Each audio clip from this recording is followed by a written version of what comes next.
À Papeete, Gaston Floss n'est toujours pas inscrit sur les listes électorales, mais le vieux lion, âgé de 88 ans, ne capitule pas pour autant, malgré la plainte déposée par la mairie de Papeete à son encontre pour faux et usage de faux.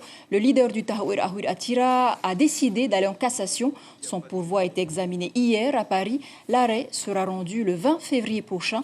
De son côté, toujours dans cette affaire, selon nos confrères de TNTV, le procureur de la République a décidé d'ouvrir une enquête préliminaire.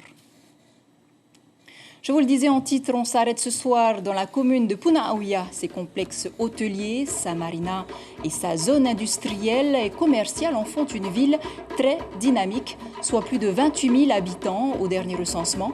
Elle affiche également un taux d'emploi de plus de 57%, bien au-dessus de la moyenne. L'eau y est bien sûr potable. Avec ses 17 775 inscrits, 35 sièges sont à pourvoir au sein du futur conseil municipal. Je rappelle que depuis 2018, Simplicio Lissan dirige la ville de Punaauia. Et comme dans plusieurs communes de la Polynésie française, à Punaauia, les jeunes sont à la recherche de formation et ont besoin d'activités pour s'occuper. Que feriez-vous si vous étiez maire? Les réponses au micro d'Inacio Raveino et Marcel Bono. Si j'étais maire de Punaauia, d'abord moi je m'orientais d'abord sur les jeunes. Sur les jeunes, pourquoi? Parce que les jeunes sont les avenirs de notre pays. C'est une commune de vieux? Pas vraiment de vieux, mais il faut faire un peu plus d'activités pour les jeunes ici à Punaauia parce que j'ai plein d'amis, ils sont souvent sur les bords de la route, alors au lieu qu'ils font... qui vont voir les centres de formation ou chercher un boulot, ils disent qu'on n'a pas, alors il faut bouger sur ce truc-là. Les jeunes, après, ça suit, après il y a nos matayapo, Après, je pense que, après, si j'étais maire, voilà, c'est un peu ça ce que je pense de faire, quoi. Si tu étais maire de la commune de Punaauia, tu penserais à changer quoi d'abord? Je sais pas. Et en fait, comme ça fait pas longtemps que je suis ici, mais je sais pas. En tant que maire, ça serait quoi ta première qualité?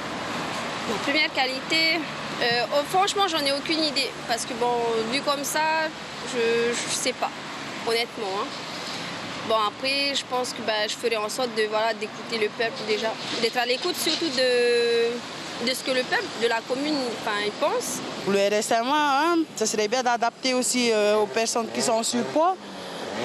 C'est pas tout le monde qui ont la même forme physique. Je pense qu'il faudrait plus d'infrastructures sportives, que les gens se mettent au sport, puis ça boucherait un peu plus le trou de la CPS peut-être. Voilà un message au candidat donc sur Punaauia. Et à Mahina, il y a 6 ans, Patrice Jamais avait remporté l'élection sur Mahina à l'issue donc du second tour. Épinglé à cause de ses comptes de campagne, il revient avec sa colistière Tenuhiar Ifaoua. Elle nous dévoile l'une des thématiques de leur liste. Elle était l'invitée café de ce matin. Il s'agit aujourd'hui de pouvoir...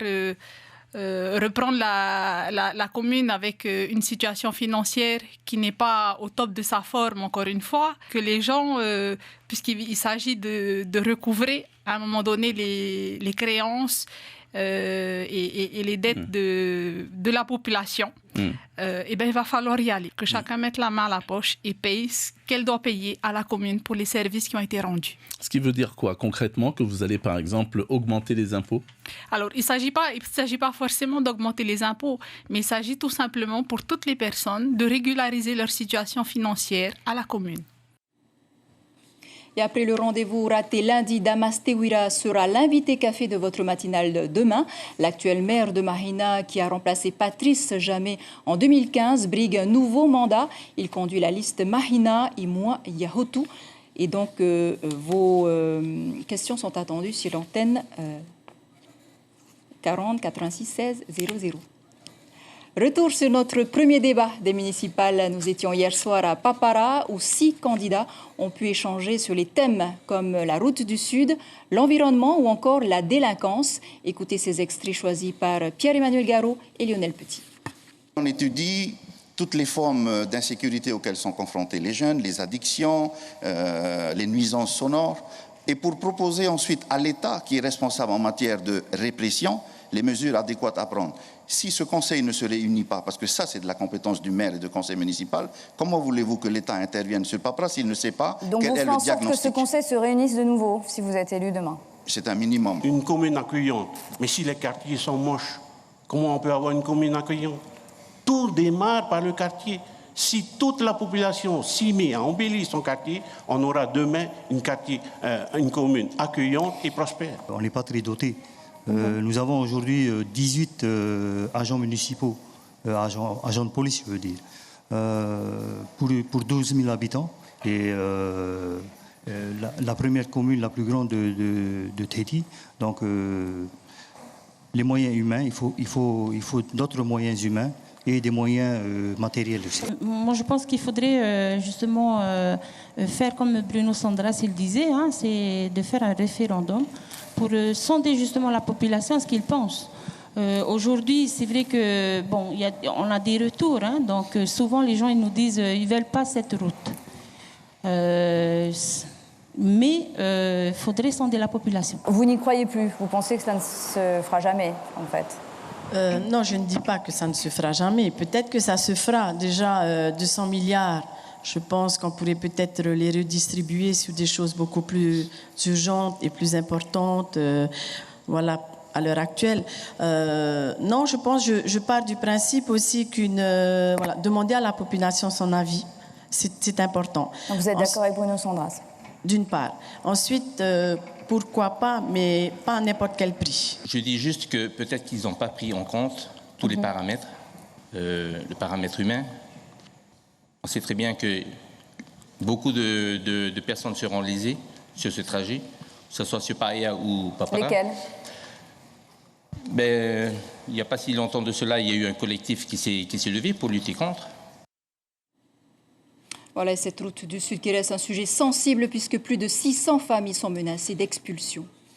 Tandis qu'à Moorea, les élections municipales s'annoncent tendues pour le Taveuni Atira qui perd un de ses membres les plus importants, Benoît Tarhao, pilier du parti indépendantiste de l'île Sœur depuis les années 70. Il quitte son parti pour des raisons de désaccord avec certains membres du Taveuni de Moorea. Et c'est la fin de cette page consacrée aux élections municipales.